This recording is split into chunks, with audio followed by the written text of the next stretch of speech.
கிறிஸ்துவுக்குள் பிரியமான சகோதர சகோதரிகளே, ஆண்டவர் உலக இரட்சகருமாய் இருக்கிற இயேசு கிறிஸ்துவின் ஈடு இணையற்ற நாமத்தில் உங்கள் யாவருக்கும் அன்பின் நல்வாழ்த்துக்களை தெரிவித்துக் கொள்கிறேன். நீங்கள் யாவரும் கிறிஸ்துவுக்குள் நலமாக இருக்கிறீர்கள் என்று நான் விசுவாசிக்கின்றேன்.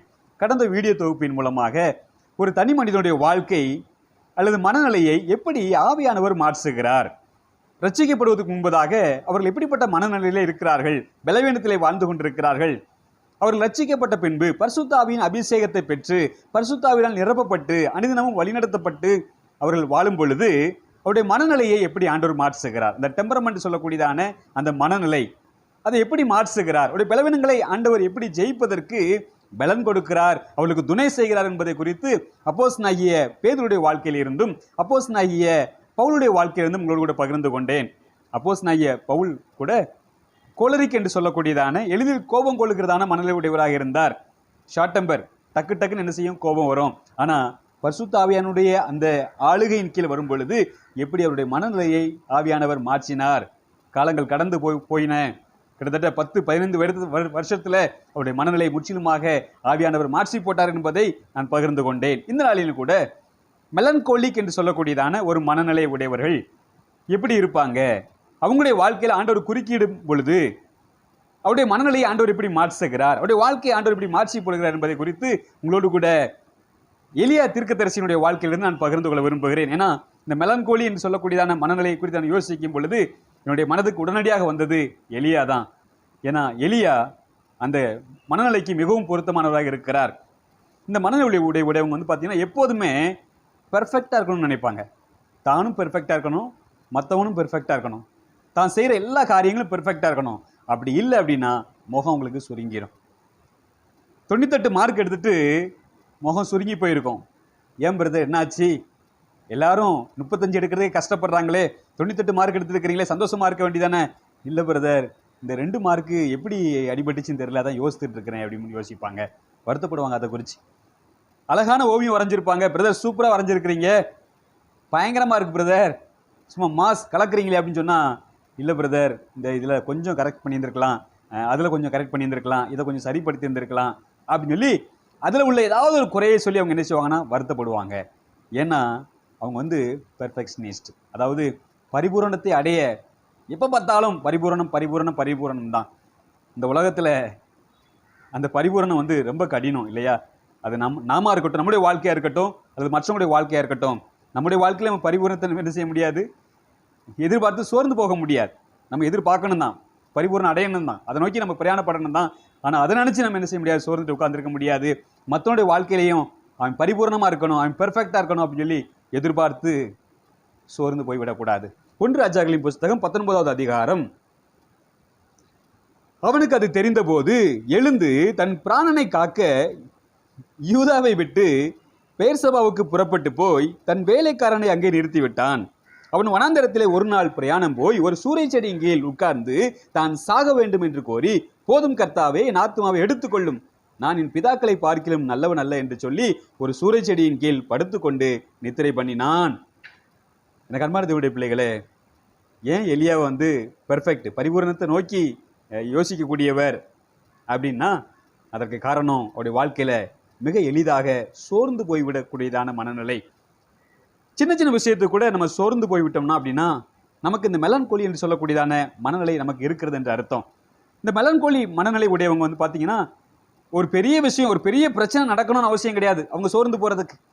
ஒரு சின்ன விஷயம் நடந்தால் போதும், அப்படியே முகம் சுருங்கிடும் அவங்களுக்கு. ஏன் என்னாச்சு பிரதர் சிஸ்டர் என்னாச்சு அப்படின்னா இது அது அதுன்னு சொல்லி என்ன செய்வாங்க, சொல்ல ஆரம்பிச்சிருவாங்க. சின்ன சின்ன விஷயத்துக்கே தங்களுடைய வாழ்க்கையை மற்றவங்களுடைய வாழ்க்கையோட கம்பேர் பண்ணி சோர்ந்து போயிடுவாங்க. அவங்களுக்கு ஒரு பெரிய பிரச்சனை வரணும்னு அவசியம் கிடையாது. இங்கே எலியாவுக்கு என்னன்னா ஒரு பிரச்சனை. ஆனால் என்ன கேட்டிங்கன்னா, எலியாவுடைய வாழ்க்கையில் ஆண்டவர் செய்த நன்மையை எலியா மறந்து போய்விட்டார். கடந்த காலத்தில் ஆண்டவர் எலியாவை எவ்வளவு வல்லமையாக பயன்படுத்தினார் என்பதை மறந்து போய்விட்டார்.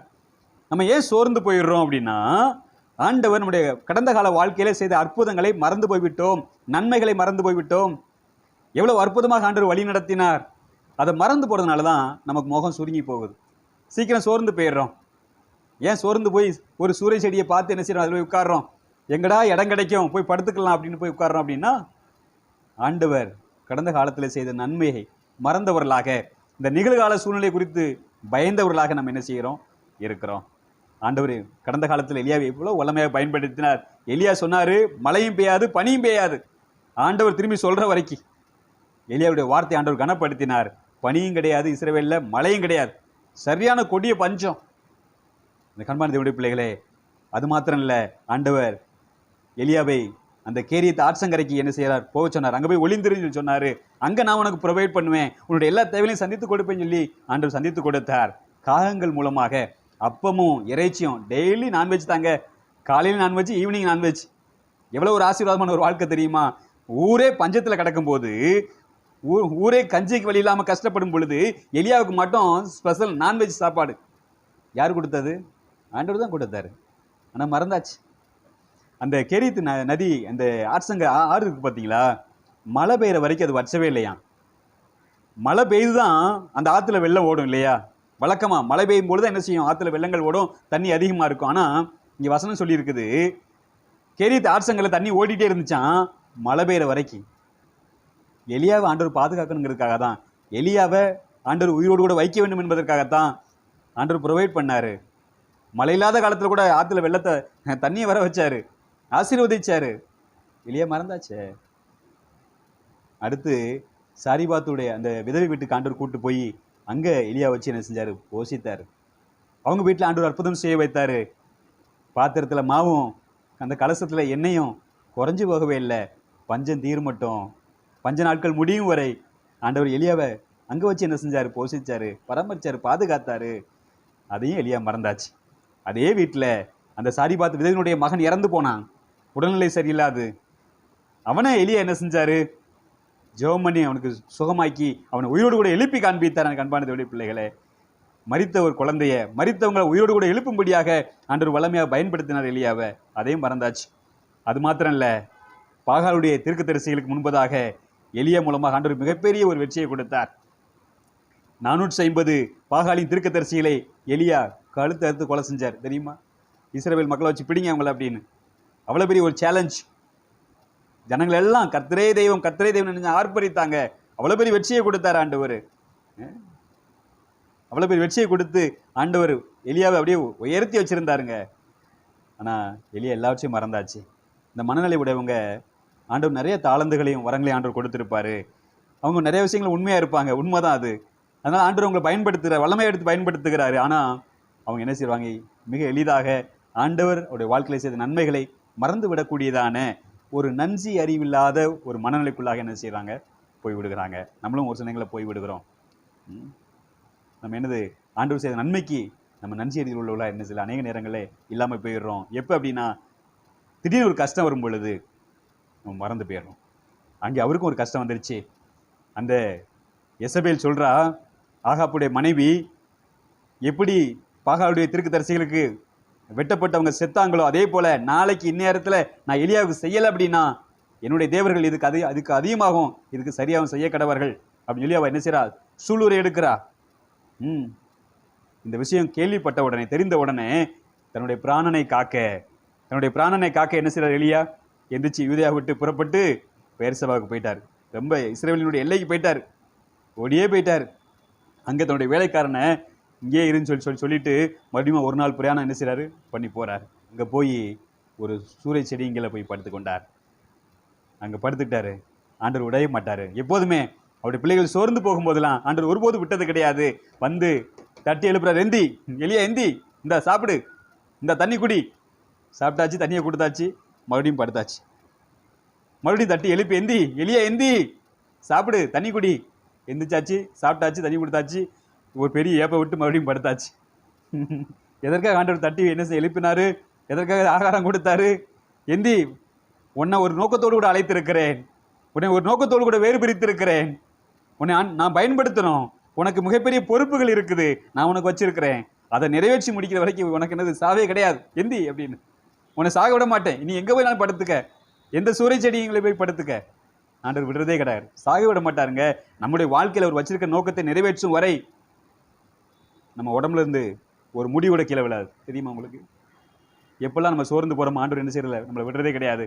ஆகார், உங்களுக்கு ஞாபகம் இருக்குன்னு நான் நினைக்கிறேன், ஆபிரகாமின் அடிமை பெண்ணாகிய ஆகாரே, இங்கே என்ன பண்ணிட்டு இருக்கிற, இங்கே என்ன பண்ணிட்டு இருக்குன்னு ஆண்டவர் போய் கேட்டாருங்க. அதே மாதிரிதான் எதிர் தோட்டத்தில் ஆண்டவர் ஆதாமை பார்த்து கேட்டாரா, ஆதாமே எங்கே இருக்கிறாய், நீ எங்க இருக்க? இங்கேயும் என்ன செய்யறாருன்னா ஆண்டவர் எலியாட்ட போய் கேட்கிறாரு, இங்க உனக்கு என்ன காரியம், இங்க உனக்கு என்ன காரியம் எலியா, இங்க என்ன பண்ணிட்டு இருக்கிற அப்படின்னு. உடனே எலியா என்ன செய்யறாரு, வேகமா சொல்றாரு. எதற்காக கேள்வி கேட்கிறாருன்னா ஆண்டவர் பதில் சொல்றதுக்காக இல்ல, யோசிக்கிறதுக்காக.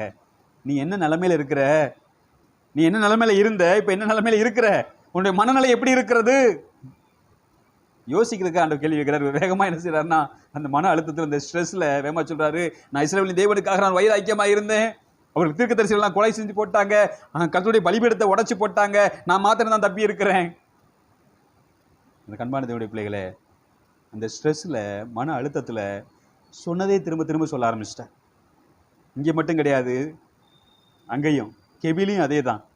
அங்க கெபிக்கு போறான், 40 நாள் பிரயாணப்பட்டு, அந்த சாப்பாடு அவ்வளவு ஒரு ஸ்ட்ரென்த்து, 40 நாள் இரவும் பகலும் நடந்தே போறான். எங்க போறான், மறுபடியும் ஆண்டவருடைய சமூகத்தை தூரமாக தான்.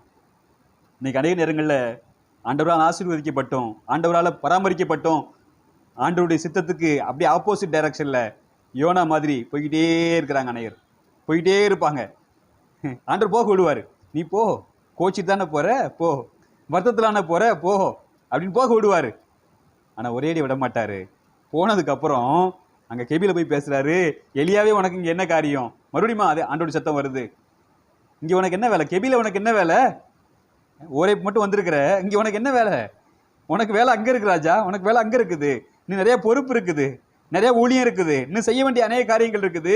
ஒரு சின்ன விஷயத்துக்கு ஒரு கொசுவுக்கு பயந்துகிட்டு கோட்டை விட்டு ஓடி வந்து ஐயா, ஒரு சாதாரண ஒரு பெண், ஒரு லேடி, அவளுக்கு போய் ஒரு எசபேல் ஆண்டவருக்கு பயப்படாதவா, அவ ஒரு ஆளுன்னு சொல்லி அவளுக்கு பயந்துகிட்டு எதுக்கு ஓடுற, நான் உன்னை பாதுகாக்கலையா, நான் உன்னை கேரித்து ஆட்சங்கரையில் உன்னை ஒழிச்சு வைக்கலையா, நான் உனக்கு சாப்பாடு கொடுத்து உன்னோட உயிரை காப்பாத்தலையா, நான் உன் மூலமா அற்புத அடையாளங்கள் செய்யலையா, உன்னை ஜனங்களுக்கு முன்னாடி உன்னை நான் உயர்த்தலையா, உன்னுடைய ஜெபத்திற்கு நான் பதில் கொடுக்கலையா, எதுக்கு ஓடுற? அங்க கெபில ஆண்டவர் மறுபடியும் கேட்கிறாரு, எலியாவிங்க என்ன செய்யற அப்படின்னு. நீ வெளியே வா, கெபி விட்டு வெளியே வான்னு ஆண்டவர் கூப்பிடுறாரு. வெளியே வரல. பயங்கரமான என்ன செய்யுதுன்னா கண்மலை உடையத்தக்கதாக காற்று அடிக்குது, பூமி அதிர்ச்சி உண்டாகுது, நிலநடுக்கம் உண்டாகுது, அப்புறம் அக்கினி. அதுலேயும் ஆண்டவர் என்ன செய்வார், எலியா கூட பேசல. கடைசி ஆண்டவர் என்ன செய்யறாருன்னா ஆண்டவர் இந்த இடத்த கடந்து போகிறார். எலியாவுக்கு முன்னால ஆண்டவர் கடந்து போகிறார். அது எதை காண்பிக்குதுன்னா ஆண்டவருடைய சமூகம் எலியா கூட இருப்பதை காண்பிக்கிறது. கர்த்தருடைய கரம் எலியா கூட இருக்கிறதை காண்பிக்கிறது. அவர் ஒருபோதும் தன்னுடைய பிள்ளைகளை, தன்னுடைய மகனை, தன்னுடைய மகளை he will not let them go down, கீழே போக விடவே மாட்டார். மறுபடியும் அவன் என்ன செய்யறான், அதே காரியத்தை தான் என்ன செய்யறான், ஆண்டவரிடத்தில் சொல்றான், நான் இஸ்ரவேல் தேவனுக்காக வைராக்கியமா இருந்தேன், நான் நல்லவனா இருந்தேன், நான் எவ்வளவு வைராக்கியமா இருந்தேன் தெரியுமா, செல்ஃப் பிட்டி, சுய பரிதாபம், நான் நல்லவனா இருந்தேன், நான் அப்படி இருந்தேன், நான் இப்படி இருந்தேன், மற்றவங்களாம் இப்படி இல்லை, நான் மட்டும்தான் இப்படி உண்மையா இருந்தேன், நான் மட்டும்தான் ஆண்டவருக்காக வைராக்கியமா இருந்தேன். சுய பரிதாபம், இது பெருமை தெரியுமா, எனக்கு இப்படி நடந்துருச்சே, நான் உண்மையா இருந்தனே, வேற யாருக்கு நடந்தா பரவாயில்ல, எனக்கு நடந்துருச்சே. சுய பரிதாபம் இது. அதுக்குள்ள போயாச்சு, சுய பரிதாபத்துக்குள்ள போயாச்சு. தனிமையை நாடி தேடி ஓடிட்டு இருக்குது. எங்கேயாவது போய் படுத்துக்கலாம், யாரையாவது ஒளிஞ்சிடலாம், மனுஷங்க யார் மூஞ்சிலையும் முழிக்க வேண்டாம். ஒரு சிலர் அப்படித்தான் போன்மானா எடுக்க மாட்டாங்க, யார் முகத்துல முழிக்க வேண்டாம். எதுக்கு என் முகத்துல முழிக்கணும், எதுக்கு இவன் முகத்துல முழிக்கணும், வேண்டாம், நம்ம இப்படியே வாழ்வோம், நம்ம வாழ்க்கை இப்படியே போகட்டும். ஆண்டவர் விடலை. ஆண்டவர் சொன்னாரு, ஏந்தி எலியா ஏந்தி. ஆண்டவர் சொல்லலை, அப்படியே பண்ணாங்க, அவங்கள நான் என்ன செய்யறேன் மட்டும் பாரு, தீர்க்கதரிசிகளை கொலை செஞ்சாங்களா, நாங்கள் போய் அடிக்கிறேன் இல்லையா, போய் பாரு, எதுவுமே சொல்லலை. ஆண்டவர் சொன்னாரு, நான் உனக்கு பொறுப்பு கொடுத்துருக்கேனே, நீ அந்த பொறுப்பை உதாசீனப்படுத்திட்டு போறியே எலியான்னு தான் கேட்டார் ஆண்டவர். அநேக நேரங்களில் ஆண்டவர் நமக்கு ஒரு பொறுப்பு கொடுத்தா ஒரு இடத்துல வச்சிருக்கிறாருங்க. உங்களை ஒரு இடத்துல வச்சிருக்கிறாருன்னா ஒரு பொறுப்பு கொடுத்தா வச்சிருக்கிறாரு, ஒரு நோக்கத்தோட கூட வச்சிருக்கிறாரு. ஆண்டு மேல உங்களுக்கு நம்பிக்கை இல்லையா, ஆண்டு மேல உங்களுக்கு விசுவாசம் இல்லையா, எதுக்கு ஓடணும்? ஆண்டவர் சொன்னாரு, எந்திரிச்சு போ, அந்த இஸ்ரவேலின் ராஜாவை என்ன செய்யணும், அபிஷேகம் பண்ணணும். சீரியாவின் ராஜாவை நீ அபிஷேகம் பண்ண வேண்டி இருக்குது. அவங்களுடைய ஸ்தானத்துல அடுத்த சாப்பாத்தின் குமாரனாகிய எலிசாவை உன்னுடைய இடத்துல நீ செய்யணும், ஆயத்தப்படுத்த வேண்டி இருக்குது. நிறைய ஒர்க் இருக்கு இல்லையா, எந்தி. ஆண்டவர் இன்றைக்கு நம்மளை பார்த்து அதான் சொல்றாரு, நமக்கு நிறைய வேலை இருக்குன்னு சொல்றாரு ஆண்டவர். சின்ன விஷயத்துக்குலாம் பயந்து ஓடிக்கிட்டு இருக்கலாமா, சின்ன விஷயத்துக்குலாம் போய் சோர்ந்து போய் முகம் சுருங்கி போகலாமா, நம்மளை எவ்வளவு ஆண்டவர் ஆசீர்வதிச்சிருக்காரு தெரியுமா? தேசத்துல எல்லாரும் பஞ்சத்தில் இருக்கும்போது அந்த கேரியத்தின் ஆற்றங்கதை நதி வத்தி போகலங்க. மழையே இல்லை, ஆனா நதி வத்தல. எவ்வளவு ஆண்டவர் ப்ரொவைட் பண்ணார் தெரியுமா? ஆண்டவர் எவ்வளவு நம்மளை ஆசீர்வதிச்சிருக்காரு தெரியுமா? ஆண்டவர் நன்மை எல்லாம் மறந்து போய் நன்றி எறிது இல்லாதவர்களாம் என்ன செய்யறோம்? நிகழ்கால கஷ்டங்களை பார்த்து நம்ம சோர்ந்து போய்கிறோம். ஆண்டவர் நம்மளை பலப்படுத்துவாராக. நம்மளை நோக்கத்தோடு அழைத்திருக்கிறார். நோக்கத்தை நிறைவேற்ற ஆண்டவர் நமக்கு உதவி செய்வாராக. அன்பின் பரலோக பிதாவே, இந்த வேலையை கொடுத்த தகப்பனே, என்னுடைய அருமையான சகோதர சகோதரிகள் யாரேனும் சோர்ந்து போயிருப்பார்களானால், என்னுடைய வாழ்க்கையில் இப்படிப்பட்ட கஷ்டங்கள் இருக்குது, எனக்கு ஏன் இப்படி இருக்குது, என்னுடைய வாழ்க்கையில் ஏன் இப்படிப்பட்ட கஷ்டங்கள் வருதுன்னு சொல்லி சோர்ந்து போயிருப்பாரானால், நான் ஆண்டவருக்கு நன்மைதானம் செய்தேன், நான் மற்றவர்களுக்கு நன்மைதானம் செய்தேன், நான் ஆண்டவருக்காக பக்தி வைராக்கியம் உள்ளவனாக வாழ்ந்தேன், ஆனால் ஏன் என்னுடைய வாழ்க்கையில் இப்படிப்பட்ட கஷ்டங்கள் சொல்லி சோர்ந்து போயிருப்பாரானால், சூரிய செடியை நாடி தேடி ஓடுவார்களானால், கெபியை நாடி தேடி ஓடுவார்களானால், தனிமையை விரும்பி விரும்பி போய் தனியாக இருப்பார்களானால், அவர்கள் கூட நீ பேசுவீராக, அவர்களை பலப்படுத்துவீராக, அவர்கள் மறுபடியும் புது பலன் பெற்றவர்களாக, நீர் அவருடைய வாழ்க்கையில் வைத்திருக்கிற நோக்கத்தை நிறைவேற்றுவர்களாக, இன்னும் வெகு தூரம் பிரயாணம் பண்ண வேண்டியிருக்கிறது தகப்பனே. அதற்கேற்ற பலனை நீர் கொடுக்க முடியாது நாங்கள் செபிக்கிறோம், உற்சாகப்படுத்த முடியாது நாங்கள் செபிக்கிறோம். நீ கொடுத்ததான அந்த பொறுப்பை உணர்ந்தவர்களாக நாங்கள் செயல்பட எங்களுக்கு உதவி செய்யுங்க. இன்னும் எங்களுடைய வாழ்க்கையில வைத்திருக்கிற எல்லா நோக்கத்தையும் நிறைவேற்றுவீராக. எங்களை முற்றிலுமாக கரங்களில் அர்ப்பணிக்கிறோம். எங்களை பலப்படுத்துவீங்க, ஆசீர்வதிங்க, காத்துக்கொள்ளுங்க. மீட்பெரும் இரட்சகருமாய் இயேசு கிறிஸ்துவின் விலையேறப்பட்ட நாமத்தில் செபிக்கிறோம் ஜெபங்களும் நல்ல பிதாவே, ஆமேன். தேவன் தாமே நம் யாவரையும் ஆசீர்வதிப்பாராக, நம்மை பலப்படுத்துவாராக, நம்மை வழி நடத்துவாராக.